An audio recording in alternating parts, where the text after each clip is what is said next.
I'll just start by saying I wish, things are very slow. I'm just disappointed, of course, that Medicaid hasn't come up for the floor.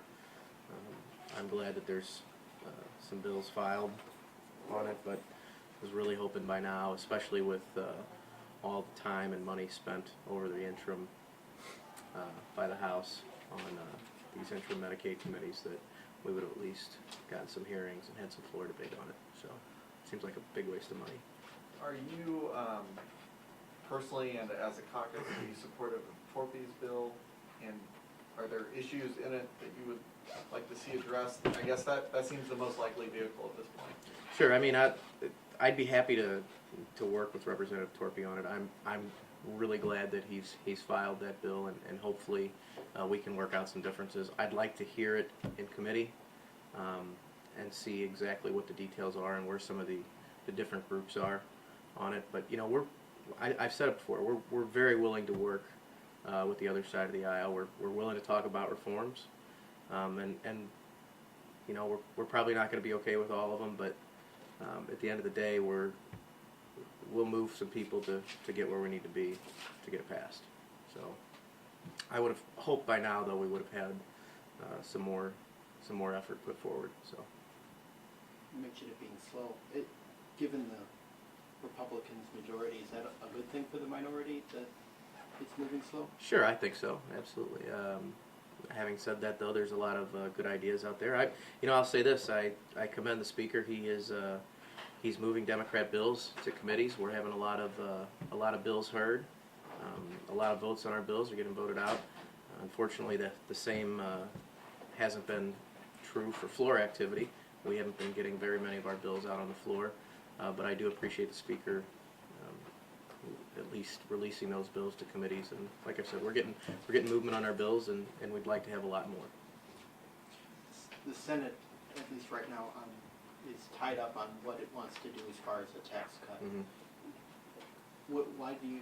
Any thought on why a tax cut isn't moving very quickly? I think that for the same reason the Senate is tied up, the House is tied up. No one can agree on what they want. They all want a tax cut. They don't know exactly what that's going to look like. I think more in the House than in the Senate. Any tax cut must be a good tax cut is, I think, their school of thought, no matter what it is. In the Senate, I think they're trying to be a little more deliberative to get somewhere where everyone can agree on and come to a consensus. But to me, it doesn't appear like they have that right now.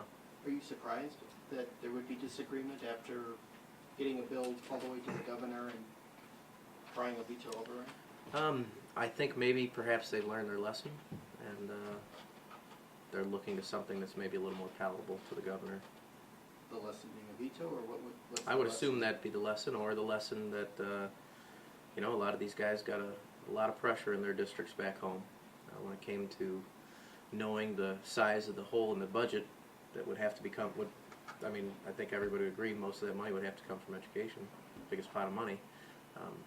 I think they're going to try and be a lot more careful in what those tax cuts look like. But